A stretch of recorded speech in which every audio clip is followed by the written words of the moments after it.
এই মানুষগুলো এখানে খিদের জায়গায় ঘাস খাচ্ছিল আর তখনই সেখানে খান সাহেব চলে আসে। এরা এখানে ঘাস খাচ্ছে কেন? আরে ভাই সাহেব, তোমরা এখানে ঘাস খাইতেছো কেন? কি বলবো স্যার? আরে কান্না করছো কেন? খান সাহেব তো এসে বলেছে। তোমাদের দেখে তো মানুষ মনে হচ্ছে, তাহলে গাধার মতো ঘাস খাচ্ছ কেন?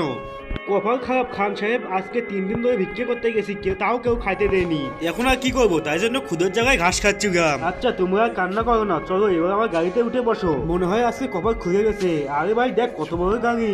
এটা তো কিছু না, যখন আমি বড় খাবো এর চেয়ে বড় গাড়ি নিয়ে ঘুরবো।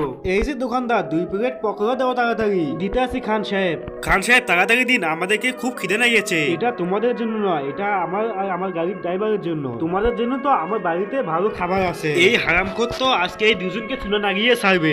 আসো ভাই ভেতরে আসো। তার আগে যারা চ্যানেলটিকে সাবস্ক্রাইব করবে তাদের মা বাবা যেন অনেকদিন বেঁচে থাকে। আর যারা ভিডিওতে লাইক কমেন্ট করবে তাদের মনের আশা যেন পূরণ হয়ে যায়। কমেন্টে রেখে যাও আই লাভ ইউ মা বাবা। আমি যখন তোমাদের রোটে ঘাস খাইতে দেখেছি সেখন আমার অনেক আফসোস হয়েছে। ধন্যবাদ খান সাহেব, আমার ঘরে তো অস্ট্রেলিয়ান ঘাস লাগানো আছে, সেগুলো খাও। চৌধুরী সাহেব, আপনি আমাদেরকে ঘাস খাওয়ানোর জন্য এনেছেন। তোমাদেরকে রোটে দেখে আমার অনেক কষ্ট হচ্ছিল, তাই তোমাদেরকে বাড়ি নিয়ে যাচ্ছি। নাও এবার খাওয়া শুরু করো। এ তো দেখি আমাদেরকে চুনা লাগিয়ে